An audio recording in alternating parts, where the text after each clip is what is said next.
Segue from that into some more love advice. We interviewed Kailen Rosenberg a couple of years ago from a segment we used to do on the morning show called Minnesotan to Meet. Yep, you might know her as one of Oprah Winfrey's go-to experts, as the host for the Love Ambassador of the series Lovetown USA on OWN.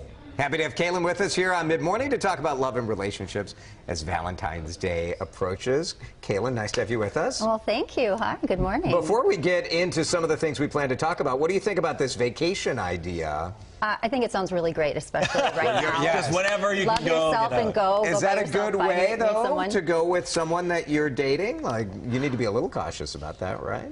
Well, hopefully, if you're dating, you know enough about them to know they're a good and safe person. Sure. But I think it's a fabulous way to truly get to know the truth of someone and all their little idiosyncrasies and little quirks that could come out, and you could go from turned on to turned off really fast, or the complete opposite. Okay, so we're pro vacations. What are some of the mistakes, though, that people make when they're starting to date?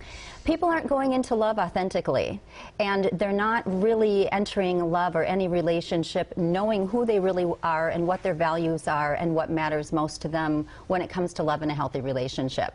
So when you hear oftentimes people, especially dating online, will say, I met this person for the first time and they looked 20 years older, or they were sadly 50 to 100 pounds heavier. It's not about the weight, it's about loving yourself where you are at enough to just show up authentically as to who you are, so now there's no surprises, right? We have a chance to just show up and be real and be who we are. I think the other mistake is that this whole misconception of the rules. I think if there is a rule, it's to just, again, fully be yourself and be real. If you're saying, I want to get married right now, I want to have babies right now, that could be a turn-off to most, but it will be a turn-on to the right person and your partner. Right, you're being honest about what you want. Yeah. Is it okay to ask, why is it that you're struggling finding a healthy relationship? Yeah, we're humans, right? We're not singles. We're humans that haven't found the right one yet.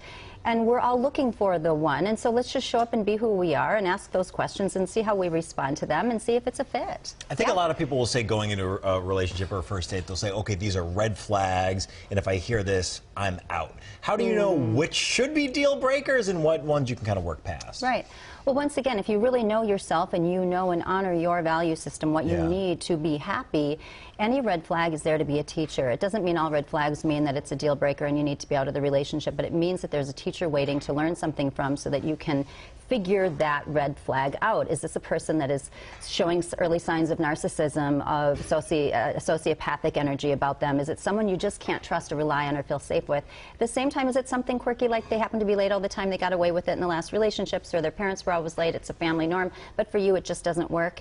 But again, check in with this red flag and how it equates to your value system. Yeah, thanks for coming in. Thank you for having me.